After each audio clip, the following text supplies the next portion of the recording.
OK, donc dans un cours de macroéconomie, évidemment, il est toujours question de l'indicateur le plus fondamental, qui est le PIB, le produit intérieur brut.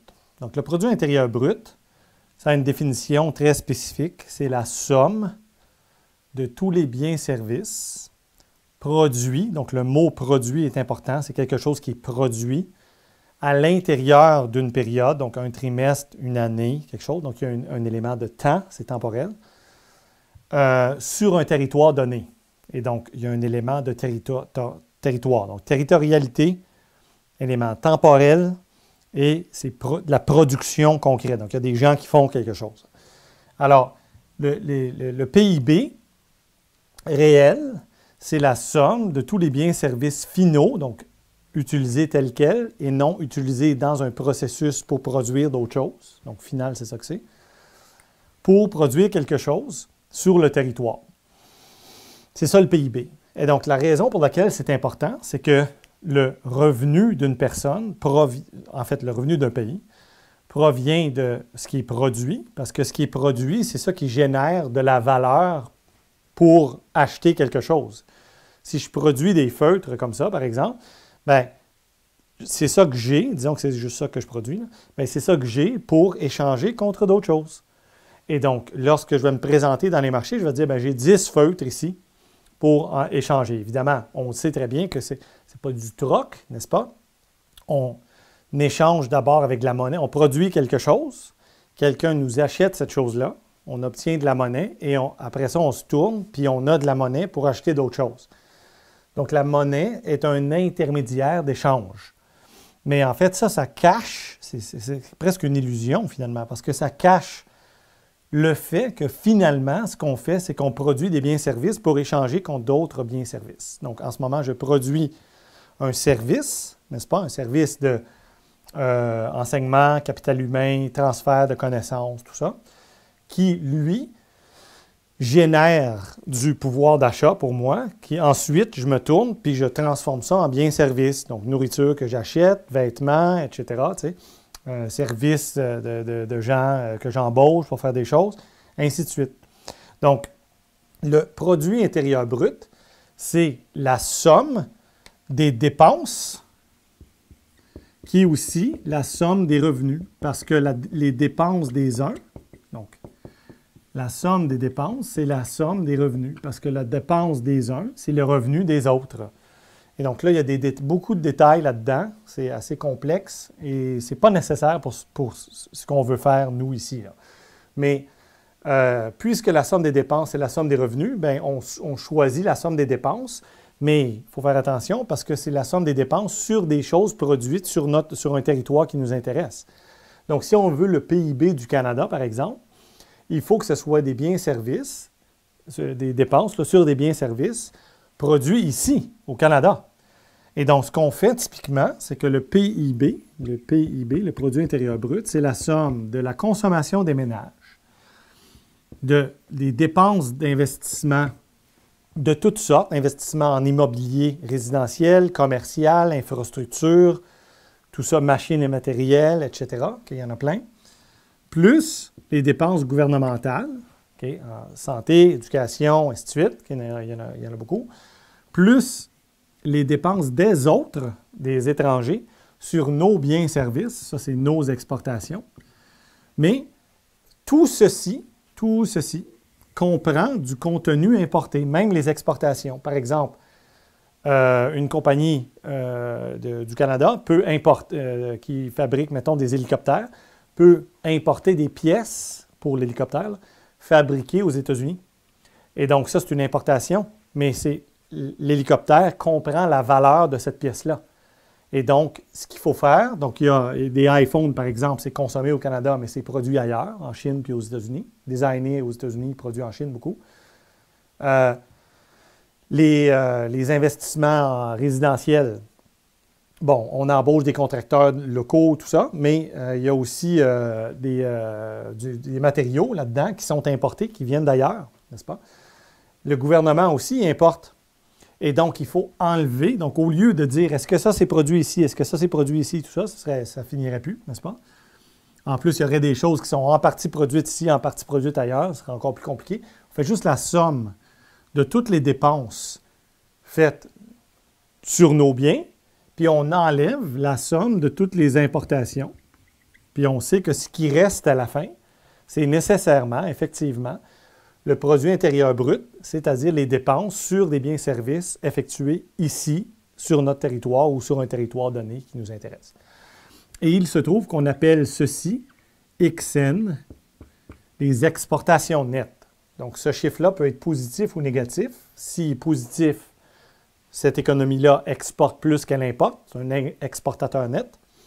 Et si le chiffre est négatif, ce pays-là est importateur net, c'est-à-dire qu'il importe plus qu'il exporte.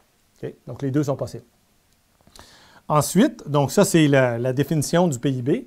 Et c'est important parce que notre capacité à produire, c'est ce qui génère du revenu. Et donc, évidemment, plus une économie a de la capacité à produire, plus son niveau de vie matériel est élevé en moyenne. Okay? Et donc, ça, c'est le PIB. Et on va avoir le PIB potentiel. Bon, commençons par régler quelque chose. Avant de parler de PIB potentiel, le PIB réel et le PIB nominal. Donc, le PIB réel, ça mesure la valeur économique véritablement produite. On pourrait dire le volume de production. Et donc, qu'est-ce que je veux dire par là? C'est que si je produis des feutres comme ça, j'en produis 10 à 1 $. Le PIB, c'est 10 $, n'est-ce pas? Supposons que les prix doublent, mais je produis quand même 10 feutres. Donc, le PIB, si j'utilisais les prix, juste les prix normaux, j'aurais 10 feutres à 2 $, ça fait 20 $, n'est-ce pas? Mais est-ce que j'ai produit plus? Est-ce que la définition du PIB donne un PIB plus grand qu'avant? Non, il n'y a pas plus de biens et services produits par rapport à avant. Et pourtant, le PIB avec 2 $ et 10 feutres sera de 20 au lieu de 10. Donc, le PIB réel se mesure à prix constant. On fixe les prix à une année fixe. Ça n'a pas vraiment d'importance laquelle. Et on change seulement les volumes. Et donc, les agences statistiques font toutes sortes d'ajustements. Okay? Mais en gros, c'est ça que ça veut dire. Donc, lorsque le PIB réel augmente ou diminue, c'est vraiment la valeur économique, on pourrait dire le volume de production, qui augmente ou qui descend. Okay? Tandis que le PIB nominal, il est mesuré à prix courant. Donc, c'est fluctuations, donc à prix courant. Donc, si on met P fois Y ici, bien, les prix sont fixes ici. Et donc, si P fois Y change, les prix fois le PIB réel change, c'est vraiment juste à cause du Y. Tandis que ici, le PIB nominal, c'est les prix fois les quantités. Et les deux peuvent varier. Donc, si, par exemple, je produis 10 feutres à 1 $, le PIB nominal est de 10 $, n'est-ce pas? 1 fois 10, donc 10 $. Et si je produis 10 feutres, mais que pour une raison ou une autre, je ne sais pas, les prix augmentent à 2 $, bien, le PIB nominal augmente à 20 $. Mais il n'y a pas eu de croissance économique véritable, c'est-à-dire réelle. Il n'y a pas eu de croissance économique réelle. Les volumes de production n'ont pas changé, n'est-ce pas? C'est pour ça que ce qui nous intéresse vraiment, finalement, en économie, c'est, en macroéconomie, là, en termes de PIB, c'est le PIB réel, c'est-à-dire le volume véritable de production. Ici, il y aurait zéro croissance, n'est-ce pas? Il n'y aurait pas de plus de production par rapport à avant. Okay? Et donc, ça, c'est toute l'idée du PIB à l'aide des dépenses. Et ceci, en passant, donc tout ça, c'est plus I plus G plus XN. Donc, XN, c'est EX moyenne. C'est ce qu'on appelle souvent la demande agrégée. Okay? La demande agrégée, c'est la demande agrégée pour toute l'économie. C'est demandé et c'est produit puisque ça a été acheté. Donc, c'est fourni, si on veut, lorsqu'il y a équilibre entre la demande dans toute l'économie et l'offre, donc la production. Tout ceci est rencontré ou est fourni par ce qui est produit véritablement. Et donc, on appelle ça la demande agrégée. Okay? Donc, voilà. Alors, ça, c'est le PIB, la demande agrégée, la différence entre PIB réel et PIB nominal. Maintenant, il faut parler un peu du YP, donc le PIB potentiel. Le PIB potentiel, c'est la capacité totale de l'économie à produire. Quand on y pense comme il faut, la capacité totale d'une économie à produire quelque chose, ça provient de quoi finalement? Ça provient du nombre de travailleurs, ou du nombre de travailleurs, je devrais dire du nombre de travailleurs potentiels, donc nombre de travailleurs qui a rapport avec le marché du travail, tout ça. Donc, nombre de travailleurs et travailleuses. Okay. Donc, nombre de personnes disponibles pour travailler. Et la productivité, c'est-à-dire la production par travailleur.